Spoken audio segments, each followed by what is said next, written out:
Bonjour à toutes et à tous et bienvenue pour cette nouvelle vidéo autour du nouveau film de Alejandro González Iñárritu, Bardo, ou encore Bardo, fausse chronique de quelques vérités, un film mexicain qui est sorti sur Netflix avec Daniel Jiménez Cacho. C'est un film qui est réalisé par Iñárritu, coécrit par Iñárritu, coproduit par Iñárritu, co-composé par Iñárritu, monté par Iñárritu. On sent qu'il a le contrôle sur son œuvre.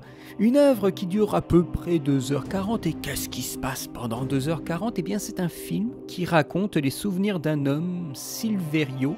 On plonge un peu dans une sorte de fantasmagorie mêlant succès, mort, amour, vie, histoire, danse, art, famille. Je reste évasif sur ce qui se passe concrètement. Si je commence à vous décrire tout ça, ça va être un peu long et indigeste, puisqu'il s'agit d'une succession de tableaux, de scénettes oniriques autour de la vie de ce personnage Silverio. C'est un film qui est complètement passé sous silence, avec Avatar qui était sorti je crois en même temps, qui a pris toute la lumière, et pourtant il y a beaucoup de petites critiques anglo-saxonnes, beaucoup d'interviews, il n'est pas avare en paroles notamment. C'est un des rares réalisateurs dont j'ai aussi suivi le travail de façon chronologique, donc c'est plutôt rare, mais ça permet de voir un peu l'évolution de cette personne, de Iñárritu, et c'est aussi un film qui n'a pas été vraiment en salle. Il y a eu quelques projections presse éventuellement, mais des choses très très confidentielles, et quelques festivals, mais une sortie de salle officielle, ben, c'est pas le cas. Et pourtant le film, eh bien, il le mérite. Il mérite une projection en salle parce qu'il y a beaucoup de mises en scène qui sont faites pour un grand écran et pas pour la petite lucarne. C'est un film donc qui va nous traiter d'une sorte de voyage spirituel. Et en cela, rien que le titre nous évoque une sorte d'entre-deux, d'état intermédiaire selon justement la traduction du mot tibétain Bardo. C'est un état intermédiaire entre la mort et la renaissance. Semble-t-il, moi je ne parle pas ces langues donc je ne sais pas, mais il semblerait que ça veuille bien préciser l'intervalle. Voilà, donc nous sommes constamment dans beaucoup de scènes dans une sorte d'entre-deux. Cette idée d'entre-deux, eh bien il l'a eu lors de la création d'un court-métrage, parce que bien sûr il n'a pas que fait The Revenant et Bardo, il a fait d'autres choses entre, notamment une installation en réalité virtuelle qui est Carne y Arena, sorti en 2017, et avec donc en gros, pour résumer rapidement, Carne y Arena, c'est on met le spectateur qui a le casque de réalité virtuelle au milieu d'un groupe de migrants menés par un coyote, et ils traversent un peu la frontière mexicaine. Voilà, c'est un peu l'idée. On peut vraiment parler d'installation, pas spécifiquement de court-métrage, parce que c'est pas vraiment un métrage. On nous crée une situation générale et après on fait rentrer le spectateur dedans. Et c'est un peu l'idée de ce film Bardo, un film qui est dans une nouvelle dimension de mise en scène de Iñárritu. Il faut bien se remémorer d'où il vient. Je veux dire que sa première partie de carrière était une première partie basée sur le montage, sur le croisement de destin, sur de la caméra portée, sur du gros plan. Voilà, c'est un style, pourrait-on dire, caméra reportage, caméra vérité, comme pouvaient le faire beaucoup de cinéastes à cette époque. Voilà, je pense à Paul Greengrass ou Ken Loach. C'est une dynamique de la caméra. Après, il est allé sur des plans beaucoup plus travaillés dans la mise en scène, la chorégraphie de la caméra, avec Birdman, avec The Revenant. Et là, j'ai l'impression qu'on passe encore un petit peu à la vitesse supérieure. Il a transformé son propre cinéma. Il a mis plus en rapport sa façon de filmer, de faire en fonction de ses personnages, ou plutôt ou l'impression qu'ont ces personnages de leur vie.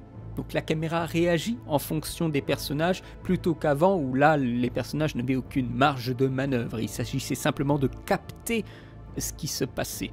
Là nous sommes quelque chose où la caméra, le personnage est plus en pilote automatique vis-à-vis de ce que doit faire comme mouvement la caméra. Donc le spectateur est beaucoup plus cerné par la destinée du plan. Ce n'est pas le personnage qui va générer la qualité du plan. C'est le personnage qui, dans le plan, doit faire certaines actions parce que la caméra a une chose très précise à faire. Donc il y a une dynamique très très différente par rapport à ses premiers films. À partir de là, la structure scénaristique, eh bien, elle est assez figée, elle est assez quadrillée. Bien sûr, quand on crée les situations, tout au départ de la création de scénario, il y a une marge de manœuvre. Mais au moment où on a fixé quelque chose, c'est storyboardé, c'est répété et c'est filmé comme tel. La structure du récit, eh bien, elle est un peu, comme je vous disais, évasive. La scène s'échappe un petit peu pour se transformer en une autre. Une scène amène une autre scène, par une sorte de glissement, un fondu, je dis un fondu par abus de langage, mais une transition qui est à peine visible. Et on passe comme ça d'une scène à une autre sans coupure. C'est très étonnant. Le film donne l'impression du coup d'un petit peu flotter. Le fait qu'il ne semble pas avancer, le propre justement d'une situation, un conflit dont les obstacles s'échappent constamment, puisque l'envie de cinéma, l'envie de montage aussi, nous échappe constamment. Donc c'est une sorte de flux de vie, de flux sur la vie, puisqu'on retrace des moments de vie importants, voire même des moments d'histoire, et il faut lâcher prise, il faut se laisser bercer. On passe ainsi sur une grande variété de sentiments, de toutes sortes de stades. Mais peut-être que nous sommes plus en train d'observer ces sentiments que de les ressentir. C'était peut-être mon impression en regardant le film. Et puis, il faut aussi lâcher du lest. Quand je vous disais de lâcher prise, se laisser aller, se laisser bercer, c'est aussi ne pas réfléchir en termes d'actes. Que tout d'un coup, il devrait y avoir ça qui s'active, l'élément perturbateur, le climax, le retour du héros, tout ça n'existe pas. On prend un peu où on veut, en quelque sorte. Les actes ne sont pas clairs. Et lui-même le disait en interview. Voilà qu'on pourrait reprocher la structure narrative qui n'est pas celle d'une fiction classique, mais le réalisateur disait que ce n'était pas le projet de le faire, mais d'échapper justement à ça. Dans une interview, il évoque des écrits qu'on peut prendre au début, au milieu ou à la fin, et on s'y retrouvera toujours, car c'est une idée de cycle, de boucles, de petites boucles qui se répètent au fur et à mesure du récit. Quand on regarde Bardot, c'est vrai qu'on a cette impression-là. Bon, ce sont des types d'écrits très particuliers, pourquoi ne pas le faire en film aussi? Et cette idée de cycle peut marcher pour beaucoup de moments, pas tous, mais pour beaucoup de moments, on retrouve en fait une sorte de boucle. On a constamment ce cycle avec la famille et aussi un rapport individuel au monde, et l'idée justement de l'entre-deux, entre le réel et l'onirique. Le film du coup se répète, oui, mais c'est précisément son but, avec une variante un peu plus forte que la constante sur les éléments qu'on voit se répéter. C'est une structure scénaristique qui est déjà intéressante à observer, imaginative, sortant un petit peu du lot, sachant que nous savons très bien qu'il sait faire des structures solides classiques avant. Donc il peut aussi se permettre d'aller un petit peu ailleurs, surtout si ce film lui est personnel. Le film revêt alors un déguisement de fable. Fellini est un petit peu dans la place. Le fantastique intervient sous toutes sortes de formes, avec par exemple une discussion au sommet d'une pile de cadavres avec le conquistador Herman Cortés. Des choses très étonnantes, un peu parsemées par-ci par-là, pour une aventure introspective. Un voyage qui dure, mais qui ne peut pas faire d'effet sans cette longue durée. C'est un film d'âme. Et j'en veux pour preuve la première séquence du film. C'est une séquence qui parle d'âme, d'une âme qui reste au sol, qui ne peut pas voler, et qui à la fin arrive à prendre son envol. La question est, est-ce qu'il reste sur Terre ou il meurt? Ça, c'est à la volonté de chacun d'interpréter ce qui se passe. Et il y a beaucoup de séquences qui sont sujettes à interprétation. On peut y voir un petit peu ce qu'on veut. Mais dès la première séquence, ça questionne déjà. C'est intéressant sur la forme, ça fascine. Voilà, la première séquence, elle fascine tout de suite. Et puis comme l'idée de boucle, c'est une idée de prémonition. On met un petit détail en avant pour nous préparer à la suite.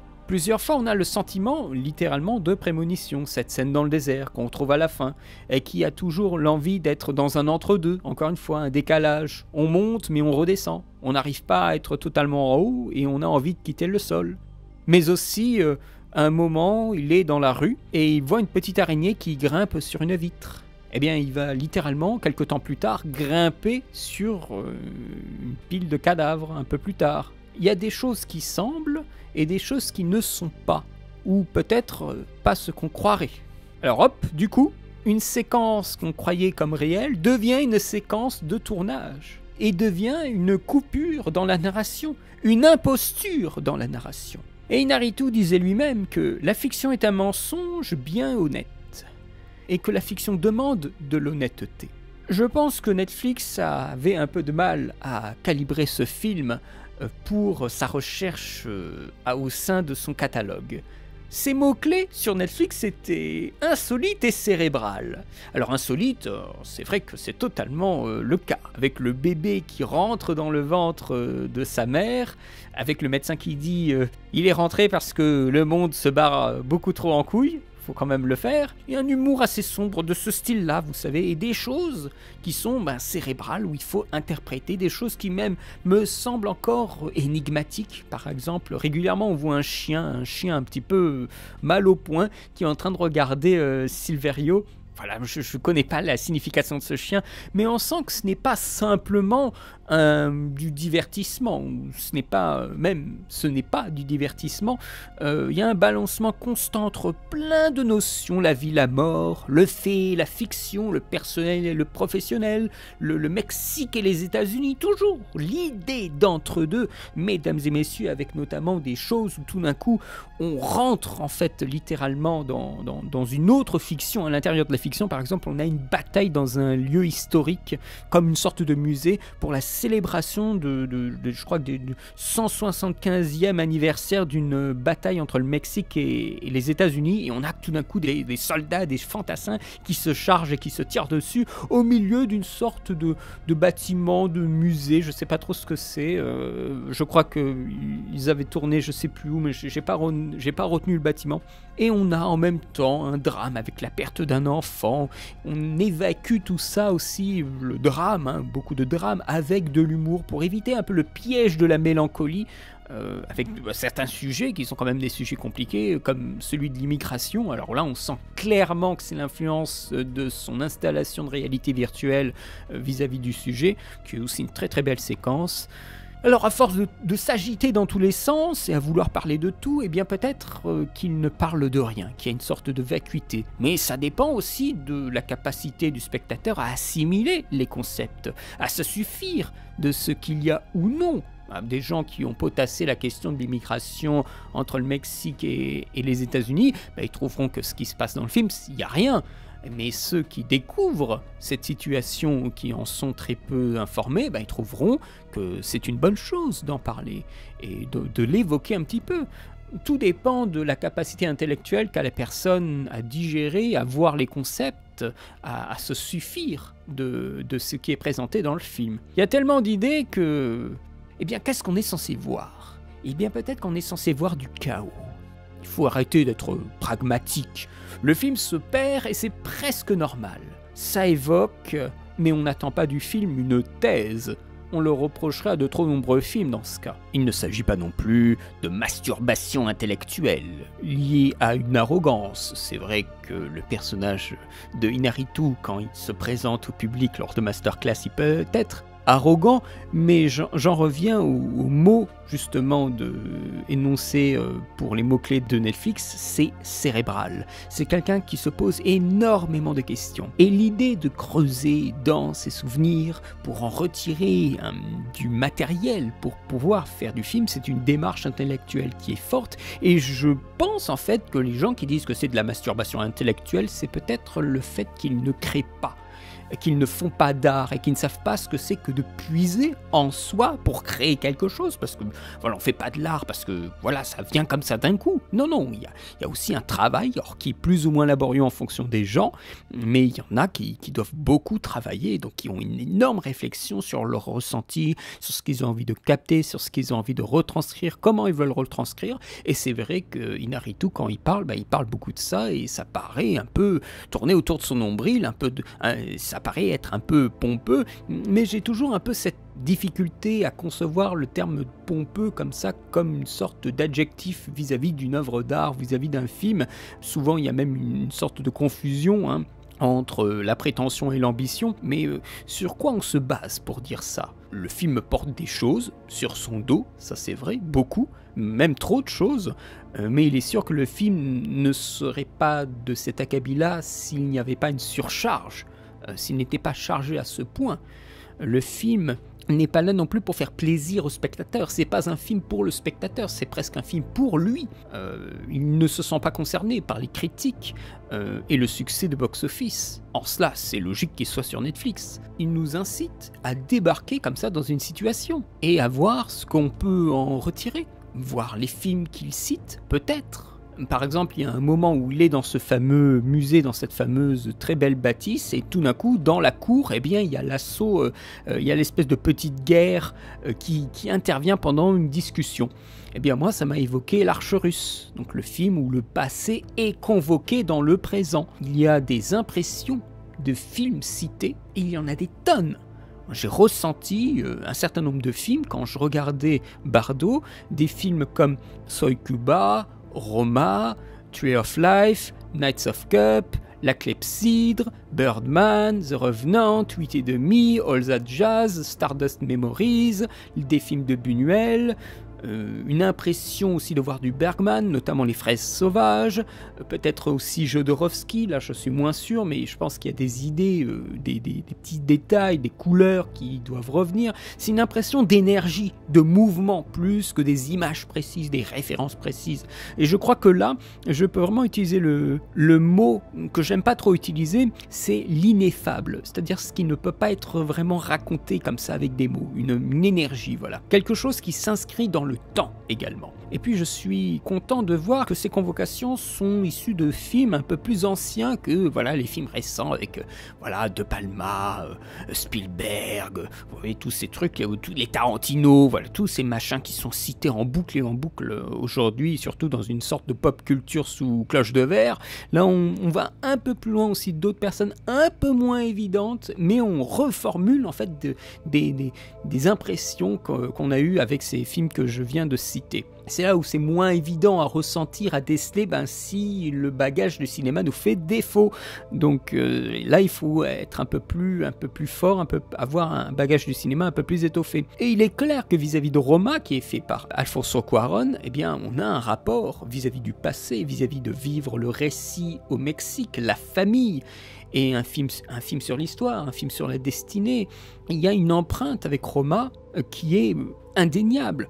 Les styles sont différents, bien sûr, mais il y a une énergie, un mouvement de ces deux réalisateurs vis-à-vis de ces deux films qui est le même. C'est plongé dans les souvenirs, même des souvenirs qui lui appartiennent pas. Enfin, je veux dire, l'invasion du Mexique, c'est quelque chose qui, dans l'arrière de sa tête, qu'il travaille. Et le travaille avec des formes contemporaines. Une invasion physique, mais aussi une invasion idéologique. L'intervention des fantassins dans la scène de l'aéroport, par exemple. Une invasion culturelle également. En cela, le film est semi-biographique. Il utilise ses propres expériences, il s'auto-fictionne plus que s'auto-biographie. C'est un moyen de réinterpréter ses propres souvenirs en art pour soigner ses blessures, quelque chose qu'on a tendance à oublier quand on fait de l'art. D'une manière cathartique, disons-le rapidement, la fiction trahit la réalité pour dégager une plus grande vérité. Parce que la réalité, pour lui,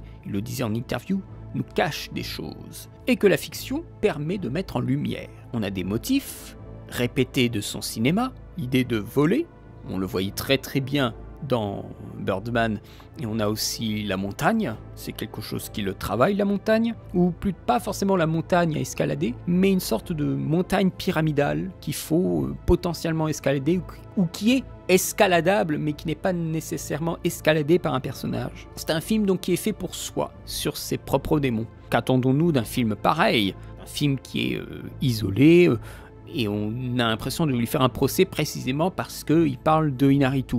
Alors, allons voir Avatar, avec ses propos tellement universels que ça en est chiant, voire bête, voire même qu'on s'emmerde, parce qu'on le sait déjà. La profondeur du scénario nous apparaît dans un second temps, mais le discours qui est issu d'Avatar est non seulement, à mon sens, vain, mais également basique au possible. Trouver sa prétention en pensant qu'il va peut-être changer tout de suite, ça ne risque pas d'arriver. Et puis, le film est terminé, et c'est tout. Voilà. Il a eu carte blanche de Netflix, on a tous des projets qui sont liés vraiment à la liberté. Et là, il a pu créer toute l'irrégularité qu'il voulait et porter son ego au maximum.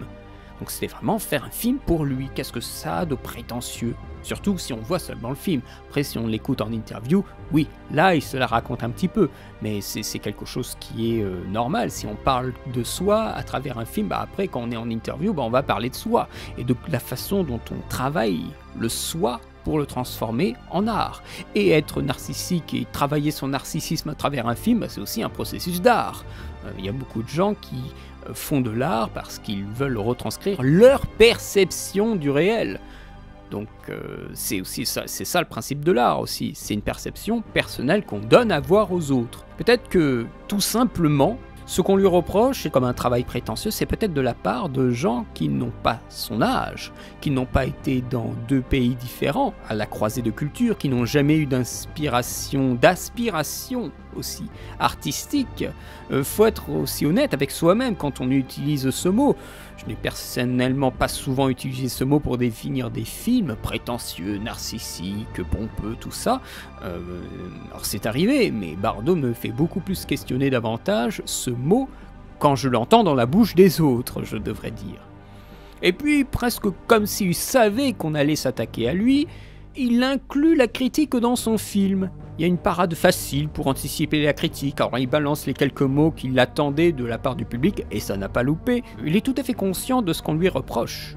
Il est tellement habitué à ses reproches, qui tournent en rond depuis des années, qu'il rend muet celui qui les énonce dans le film. Dans l'idée de dire que ça n'a pas beaucoup d'importance pour moi. Tu peux jacter, j'en ai rien à foutre.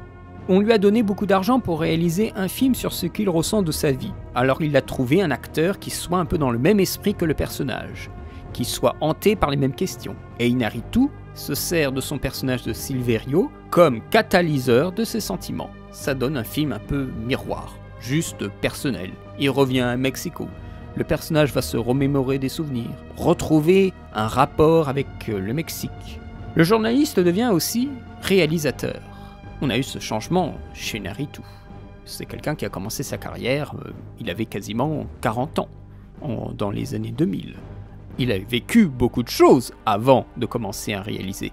Il a travaillé à la télévision, il me semble, si je me trompe pas. Et ce film est donc une sorte de crise existentielle. Un film sur des névroses, sur des détails, où il parle de lui, de ses angoisses, des problèmes d'identité.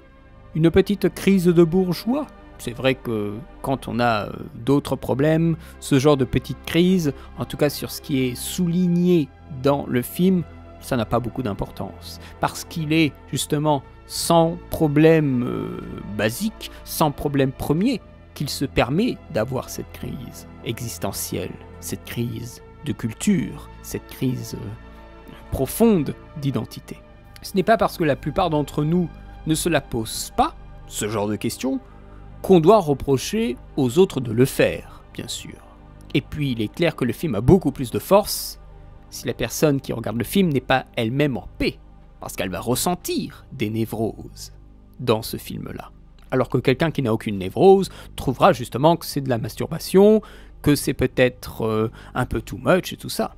Donc il y a aussi une grande différence de perception entre les gens qui souffrent et les gens qui ne souffrent pas vis-à-vis de ce film. Et vis-à-vis bien sûr d'autres films qui sont aussi particulièrement atteints. C'est un homme qui se pose bien trop de questions. Bardé de monde et pourtant isolé. Le spectateur est mis en confidence. On montre les scènes qu'il fantasme.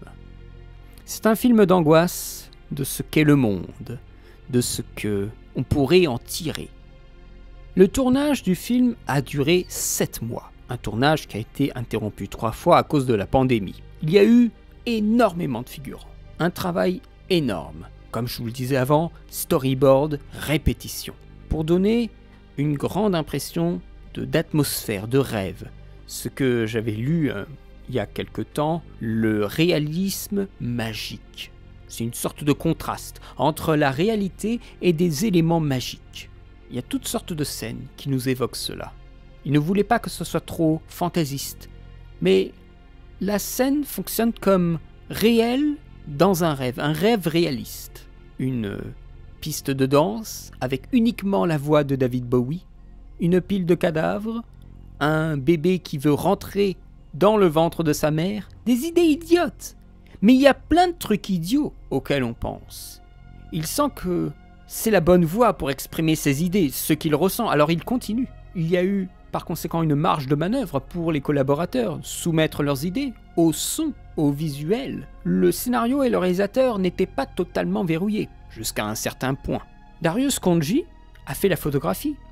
Magnifique, c'est fascinant la beauté. C'est un film qui est faste, qui déploie ses moyens pour enchaîner des morceaux de bravoure, avec des foules, des mouvements de caméra qui s'étendent sur la durée, des enjeux de lumière magnifiques, des décors splendides, travail de décor qui force la puissance du lyrisme, qui donne à voir la personnalité des personnages, leur mood, leur énergie. Les plans longs se permettent de faire varier la valeur du cadre, comme chez Spielberg, du fait de sa durée. Et la caméra se permet des libertés que plutôt filmer le personnage principal. À un moment dans le studio, il y a une femme qui dit au héros « Non, n'allez pas là » ou « Non, pas par là » et la caméra y va. La caméra se permet d'explorer, comme si elle était complètement libre, elle faisait son petit bonhomme de chemin. Et il y a bien sûr des travaux de coupe. Et quand j'entends de coupe, c'est sous la forme de volets qui se placent devant la caméra, qui se déplacent comme ça devant l'objectif pour permettre après un changement de plan. Et on n'y voit que du feu, moi je n'ai rien vu. Mais je soupçonne qu'il y ait peut-être 2-3 coupes à certains endroits vis-à-vis du mouvement du personnage qui était un petit peu plus lent avant, qui est un peu plus rapide après le passage en volée de quelqu'un. C'est une utilisation de la focale qui précise, la courte focale qui donne par moment une légère impression de fisheye, l'utilisation du grand angle qui permet d'écraser le personnage par le monde et par la vie. Il y a un magnifique travail de profondeur de champ, il y a beaucoup de choses qui se passent dans le plan. La production value, elle est visible. Il y a beaucoup de vie dans le décor, dans le détail du décor, dans les figurants. L'assaut des fantassins est une grosse performance de cirque, ça va dans tous les sens. Notamment aussi la pyrotechnique, parce qu'il faut que ces flingues qu'ils tirent, il faut faire de la fumée. Mais c'est léger, c'est pas du tout avec du sang dans tous les sens. C'est une performance de cirque.